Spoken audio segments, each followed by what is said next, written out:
Greetings, my dear viewer. You're on the channel The Price of Cheating. The channel is for those who appreciate traditional family values and condemn adultery. So be sure to subscribe to the channel. Let's get started. William stood before the bathroom mirror, studying his reflection with an intensity that suggested he was searching for something.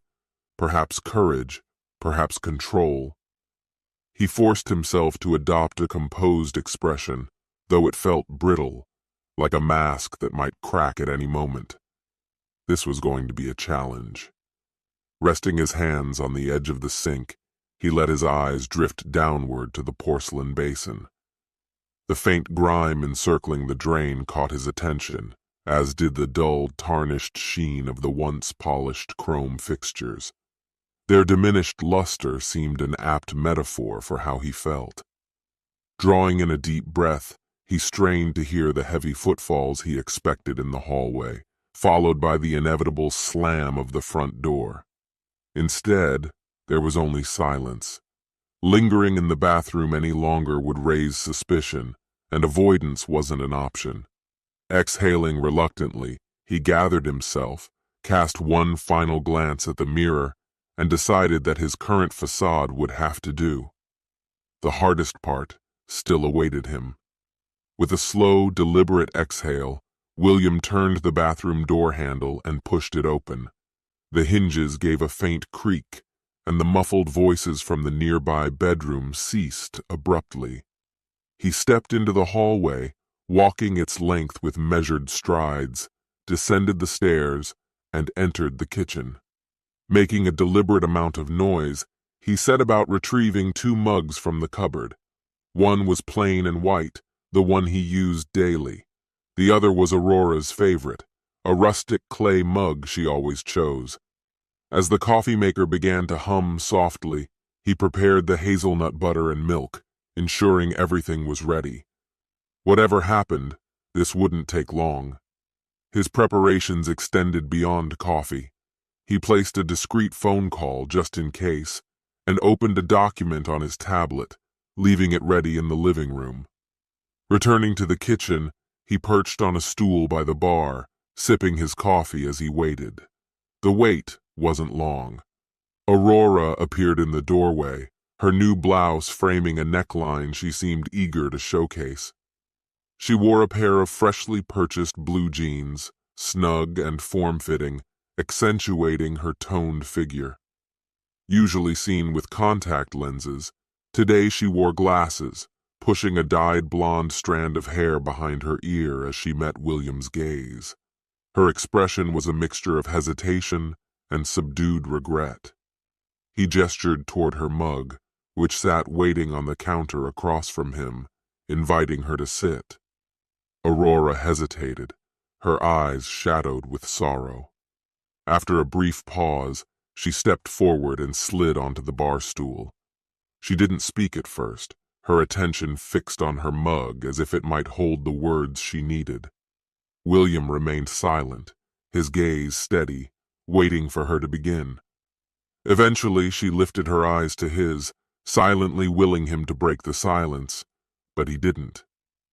"So what happens now?" Aurora ventured, her voice laced with unease. She straightened her posture, realizing she had been slouching. "Now," William replied, his tone calm but firm. "I think we both know it's over." Aurora's breath hitched, and she closed her eyes briefly, exhaling a shaky sigh. "I don't want it to end like this," she said quietly. "I'm sure you don't," William answered. "But after everything you've done, I'm not angry anymore. I'm just tired."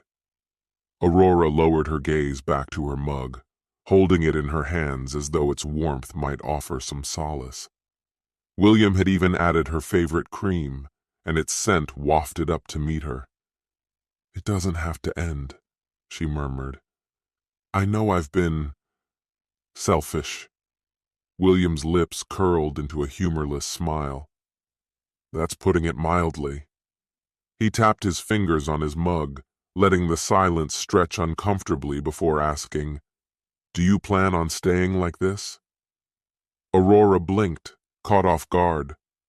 William had never spoken to her so directly, and his tone unsettled her. She began, but he cut her off. That wasn't a real question, he clarified. After everything, He gestured vaguely toward the upstairs bedroom. No, just no. Aurora's mouth tightened. She searched for something to say that might make him understand. It didn't mean anything, she said, desperation creeping into her voice. It was just physical. I don't feel anything for him. I disagree, William said flatly, taking another measured sip of his coffee. Aurora reached out across the counter, her hand seeking his, but he recoiled instantly. Don't, he said sharply, his voice carrying a hard edge. I don't want you touching me, not with that. He gestured vaguely toward her altered appearance. Not with what you've become. Aurora froze, her hand retreating as though she had been burned.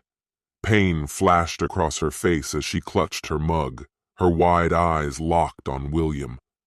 Why are you saying this? She asked, her voice trembling. I thought you liked... I never should have agreed to any of it, William interrupted, his gaze moving over her with a mixture of anger and sadness. That's when everything started falling apart. We did it so I could feel better, Aurora protested. William let out a bitter laugh. Oh, sure, it started that way. But then came the surgeries, the liposuction, the lifts, the augmentations, the nose jobs. At some point, it wasn't about feeling better anymore. It became something else. Aurora stood abruptly, her bar stool scraping the floor and tipping over. And what's wrong with that? She demanded. I was never attractive before. I was invisible. Plain Aurora, average Aurora. No one noticed me. No one wanted me. Her voice cracked. So I changed that. I fixed it. William snorted derisively, but Aurora pressed on. Now I'm desirable. Now men notice me. She jabbed a finger at him. You just can't handle it. You can't handle being married to this. She gestured at her body, running her hands over her curves as her voice rose. William's expression darkened, his smirk fading. You think this is about my ego? He asked, his voice low and firm. You've turned yourself into someone I don't even know anymore, Aurora. And for what? Attention? Validation? If that's what you wanted, congratulations, you got it. But in the process, you lost me. Aurora lifted her arms gracefully, threading her fingers through her golden locks as her back arched subtly and her hips moved in a calculated rhythm. She had practiced this exact motion endlessly, perfecting it to an art form.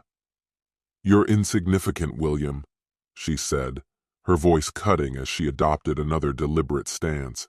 You're incapable of understanding who I've become.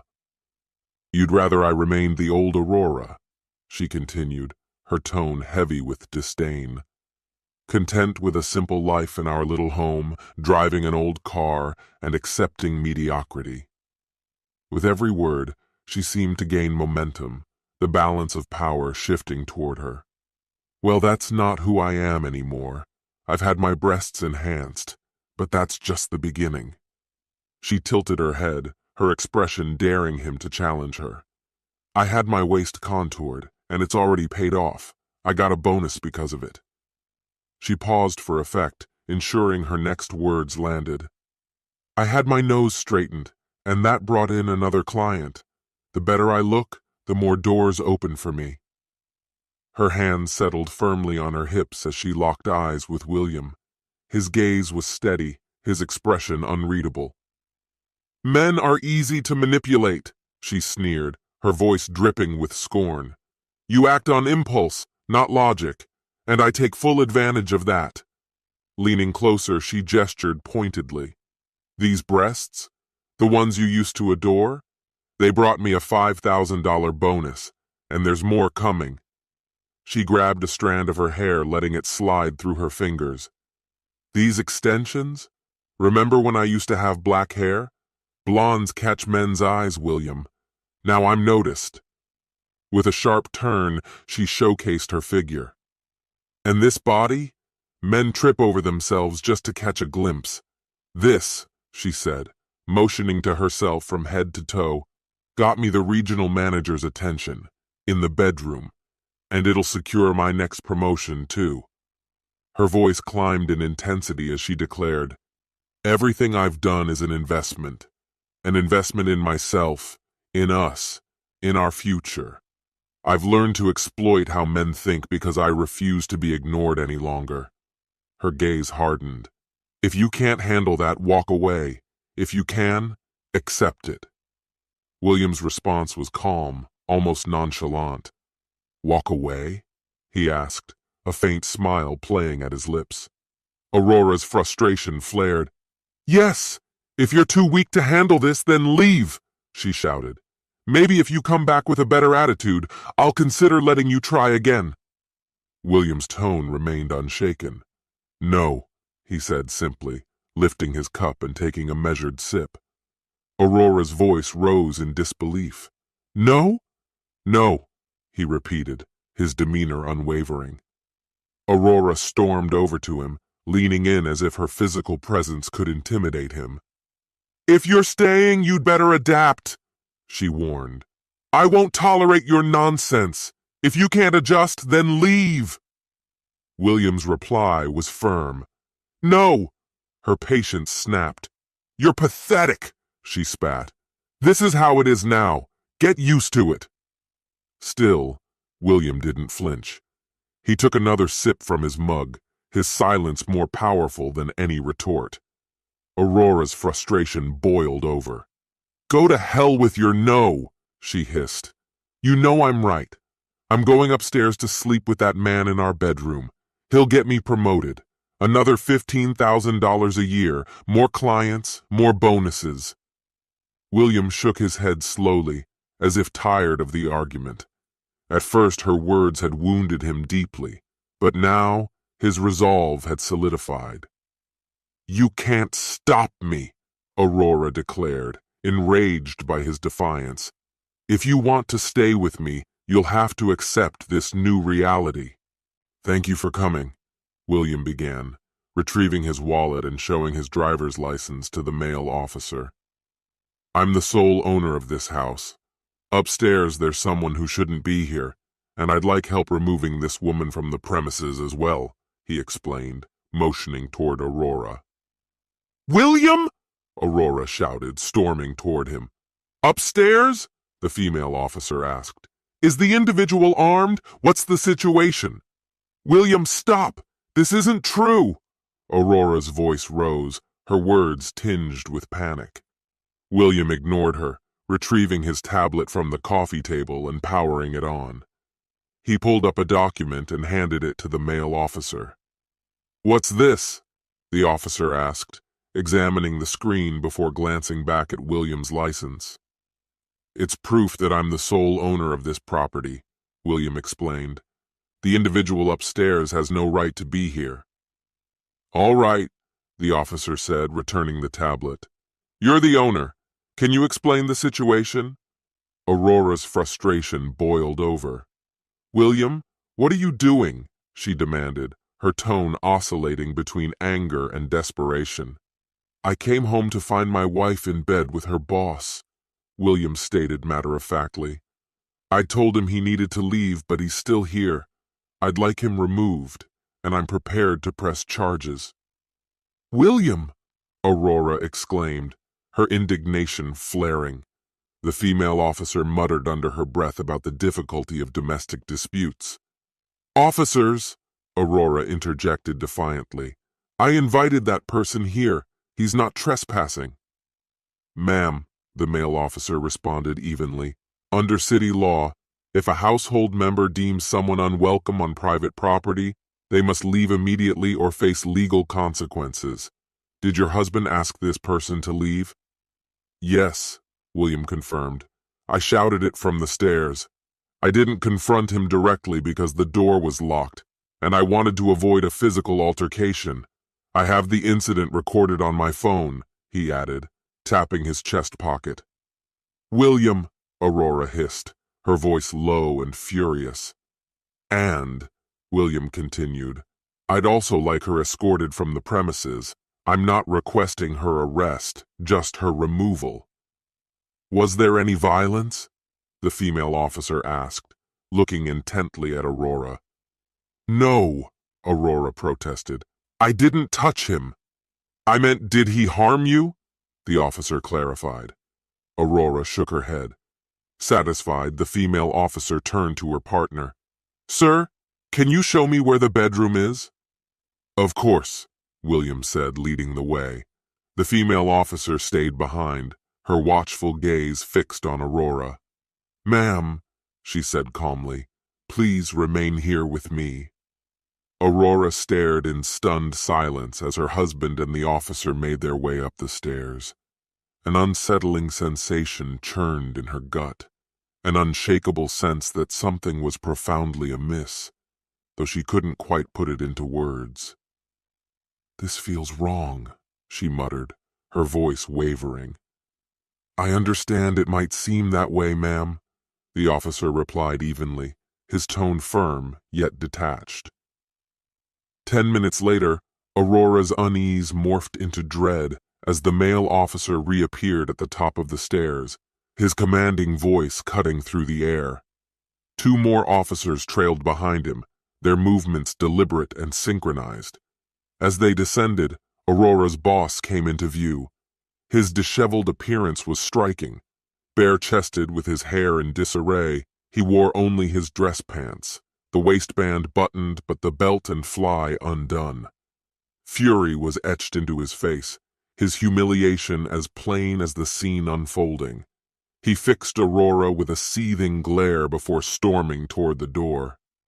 Behind him, the officer carried a bundle of discarded clothes, a jacket, shirt, tie, and shoes with socks neatly tucked inside.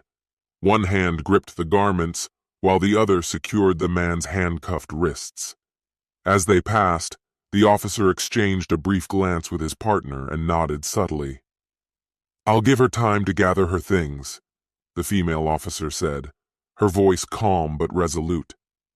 Nearby, Aurora's husband, William, stood quietly, observing the drama unfold with an air of grim resolve.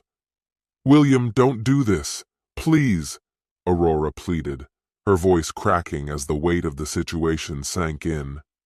It's already done, William replied, his tone heavy with finality. I can't keep living like this. I don't feel safe in my own home anymore. The words hit Aurora like a blow, but William pressed on. You've been sneaking strangers into our house behind my back. You're not the same person you were, and I can't ignore it any longer. Pack your things. Take whatever you need. The lawyers will handle the rest. He glanced at the officer as if to emphasize his point, even mentioning the recording device tucked in his pocket, ensuring there would be evidence of the proceedings.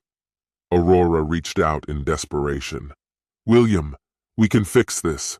Don't throw everything away. William's eyes closed briefly, his face drawn with the burden of painful memories. We've tried, Aurora, for so long, but it's over. We just couldn't make it work.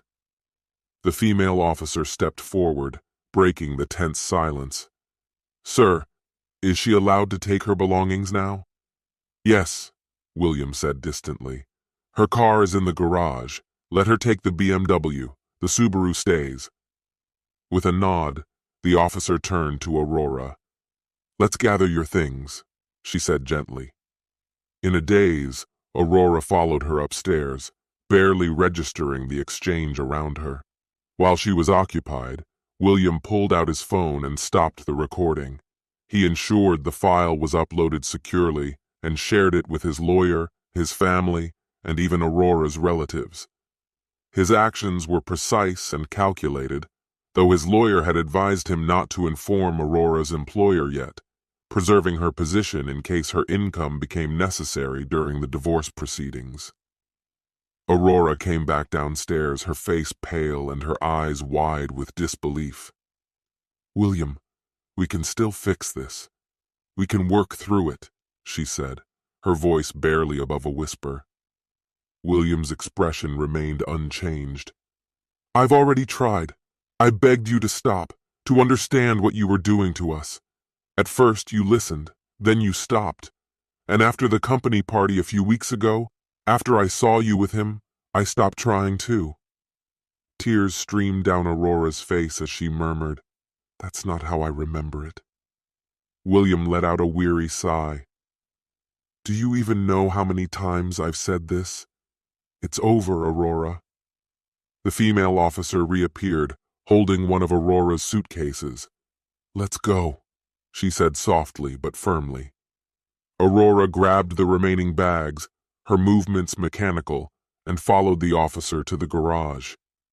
The sound of the garage door opening, the BMW's engine roaring to life, and the door shutting again felt like a curtain closing on their shared life. William stood frozen in place, the tension in his body finally beginning to release. He sank onto the couch, his head falling into his hands. A solitary sob escaped him as the enormity of the moment set in. Across the room, the coffee he had poured earlier remained untouched on the counter, now cold and forgotten. This concludes the story. If you like it, then put your powerful like and subscribe to the channel.